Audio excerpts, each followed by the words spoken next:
Ville, il y a de cela plusieurs années. J'ai rencontré un homme qui était grand ami à William Branham, qui était avec lui à la table le 3 décembre 1962 avec Ewald Franc. Je l'ai rencontré, bien aimé frère, chez lui à la maison. Comme on m'avait dit que c'est lui, notre frère Fred Sothman, j'ai dit en tout cas, je dois parler à cet homme. Je croyais déjà au témoignage, mais mon cœur avait une demande. Que cet homme me témoigne ce qu'il avait vu. Nous parlions de choses et d'autres. Et je lui dis, mon frère, il y a un homme en Europe qui dit que Dieu l'a appelé par une voix audible. Et nous en Afrique, nous avons reçu le message biblique du temps de la fin au travers de lui. Est-ce que tu le connais? Et cet homme me dit, oui mon frère, je connais cet homme. Son nom, je ne lui avais pas cité le nom. Il dit son nom et Ewald Frank. Oh bien-aimé, là où j'étais, je bondissais de joie. Je lui ai même demandé, mon frère, permets-moi d'enregistrer. J'avais un enregistreur. Il m'a dit, non frère, n'enregistre pas, c'est pas la peine. Et j'ai respecté. Je sais que le Seigneur est présent ici. Je ne vous mens pas. Cet homme m'a donné le nom du Ewald Franc. Et il m'a dit, mais il n'a pas compris ce que le Seigneur lui avait dit. J'ai dit, mon frère, continue, dis-moi comment il n'avait pas compris. Il dit, le prophète lui a dit ce que le Seigneur lui avait dit chez lui en Allemagne.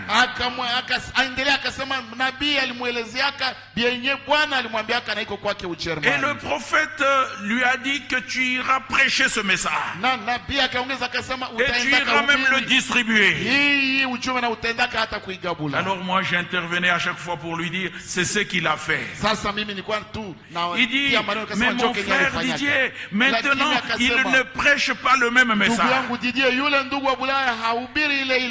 J'ai dit, non mon frère, il a continué à prêcher le même message, c'est-à-dire le retour à la Bible.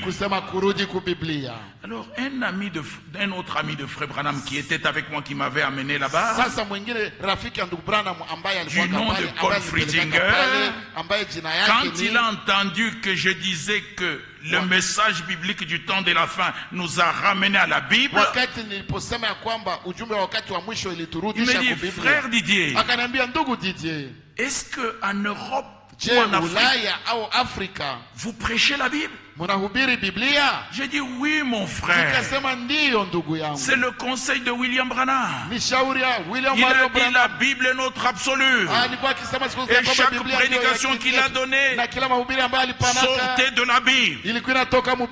Il dit parce que nous ici, on ne prêche plus la Bible. Quand quelqu'un est malade, nous mettons les bancs. Quand quelqu'un a fait quelque chose, on met la banque. Bien-aimé frère, et le frère là qui était assis contigu avec le frère Sothman sur une chaise qui s'est balancée, a reculé derrière en me regardant et il a pointé du doigt notre frère Sothman. Excusez-moi de vous donner les détails parce que je dois atterrir à quelque chose. Vous savez ce qui est arrivé, frère?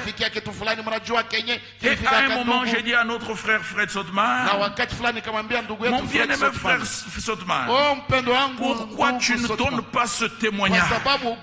Tu es encore fort. tu es en forme. Nous pouvons même payer le frère pour que tu ailles dans le monde donner ce témoignage de comment tu étais là présent quand William Branham a pu témoigner concernant le ministère dans la vie de frère Franck. Il me dit, frère Didier, je ne peux pas donner ce témoignage parce que Ewald Frank ne prêche plus le message. Il prêche son propre message. Je lui ai dit aussi, non frère. Qu'est-ce que tu veux me dire? Il me dit, frère Frank ne croit pas que William Branham est le Seigneur.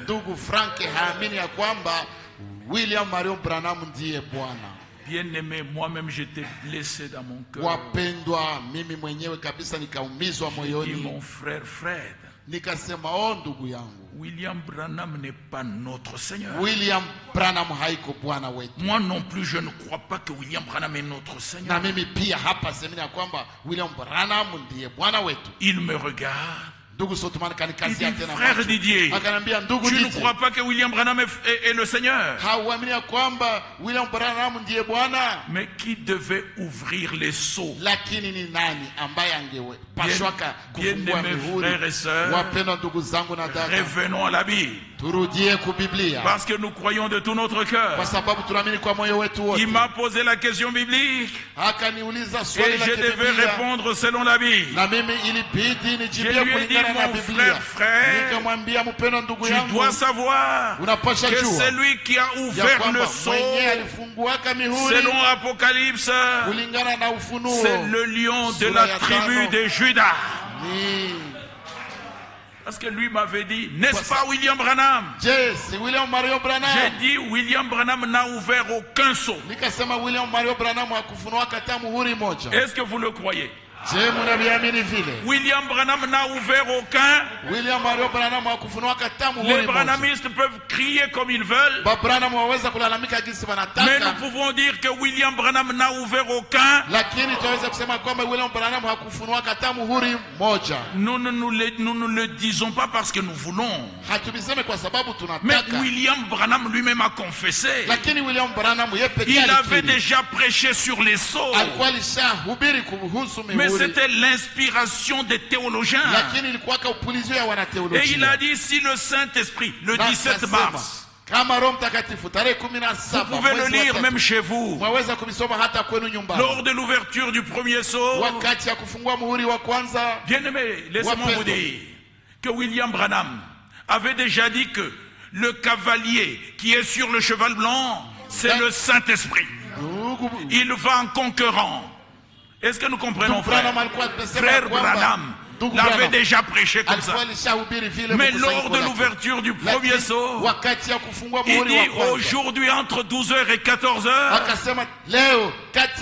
le Saint-Esprit m'a dit que j'étais dans le faux, mais que le cavalier blanc qui est sur le cheval blanc avec l'arc sans flèche, c'est l'Antichrist. Et si le Saint-Esprit n'était pas descendu dans ma chambre, j'allais, moi Branham, faire les mêmes erreurs. Laissez-moi vous dire que dans mon petit anglais bégayant, j'ai dit ça à Fred Sotman. Je lui ai dit que c'est lui qui a ouvert tous les sceaux. C'est le lion de la tribu de Juda. Et quand Jean l'apôtre a regardé, il avait vu un agneau qui était là comme immolé. Le sang coulant. Que Dieu soit loué. Bien-aimés, nous pouvons dire avec la grâce du Seigneur que dans le ciel il n'y avait personne. Sur la terre personne. Dessous la terre personne.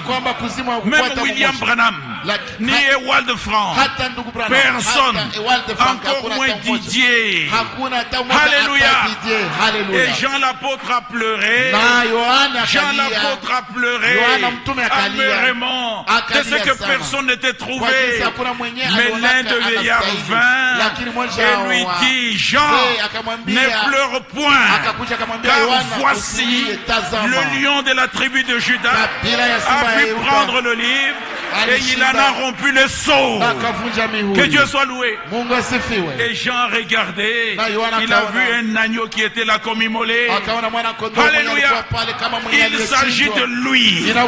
C'est lui notre Seigneur. Nous l'aimons de tout notre cœur. Nous aimons tous les prophètes. Nous aimons tous les apôtres. Mais ce jour-là dans le ciel, que Dieu soit loué. Nous demanderons qui est celui qui nous a tant aimés. Nous demanderons qui est celui qui nous a tant aimés.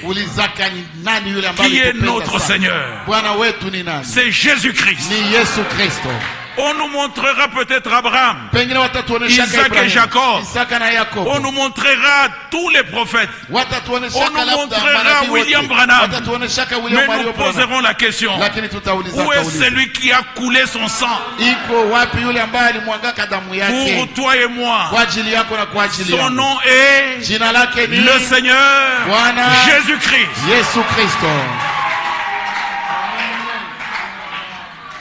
Bien-aimés frères et sœurs, c'est lui qui a commencé l'œuvre en vous. C'est lui qui la rendra parfaite. C'est lui qui l'achèvera. C'est l'apôtre Paul qui le dit. Je suis persuadé, moi l'apôtre Paul, que celui qui a commencé cette bonne œuvre en vous, il la rendra parfaite et il l'achèvera. Que Dieu soit loué. C'est dans le livre de Philippiens chapitre 1, le verset 6. Laissez-moi vous lire aussi dans 1 Pierre chapitre 5. Amen. Parce que nous sommes ici et nous croyons que le Seigneur revient bientôt. Ne vous mettez pas en difficulté avec vos frères. Nous avons encore la possibilité de communier ensemble, d'aimer notre Seigneur de tout notre cœur et d'aller à l'enlèvement ensemble. L'enlèvement ne t'appartient pas. Le ciel ne t'appartient pas. Le ciel est à notre Seigneur. Il nous l'a donné gratuitement.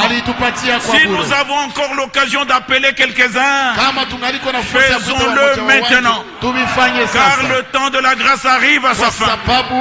Que Dieu soit loué. Seul l'amour parfait entrera. Nous sommes dans 1 Pierre au chapitre 5. Est-ce que vous aimez la Bible? Vous aimez ce qui est écrit? Que Dieu soit loué. Allons-y au verset 10. Le Dieu de toute grâce. Est-ce que vous aimez la grâce de notre Dieu? Amen. Cette grâce nous enseigne comment renoncer aux œuvres mortes. Est-ce que les croyants, vous aimez ça? La grâce doit enseigner chacun de nous à renoncer aux œuvres mortes. Alléluia.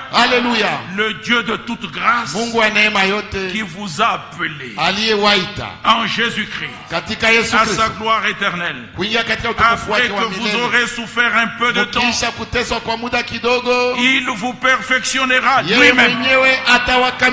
Ce n'est pas Ewald Franc qui nous a perfectionnés, mais le Seigneur lui-même. Ce n'est pas William Branham, ce n'est pas Jean-Baptiste, ce n'est pas Jean l'apôtre, ce n'est pas Jacques, ce n'est pas Timothée, ce n'est pas aucun prédicateur, mais qui? Le Dieu de toute grâce, qui vous a appelé en Jésus-Christ à sa gloire éternelle, après que vous aurez souffert un peu de temps, vous perfectionnera lui-même, vous affermira. Nous pouvons aussi dire lui-même, vous fortifiera lui-même, vous rendra inébranlable. À lui soit la puissance au siècle des siècles. Amen. Qui présentera l'épouse de Jésus-Christ? Alléluia. Il se présentera à lui-même. Une épouse, ne vous regardez pas vous-même. La promesse dit, une épouse sans tache, ni rien de semblable, mais pure et irrépréhensible. Que le nom du Seigneur soit élevé. Et si vous venez avec moi dans le livre d'Hébreux, il y a encore une écriture bien-aimée que nous fassions ce soir confiance. Quand Dieu t'a appelé, c'est lui toujours qui achève l'œuvre. Ceux qu'il a connus d'avance, il les a aussi appelés. Il les a prédestinés. Et il croit du cœur. Que Dieu soit loué. Que Dieu soit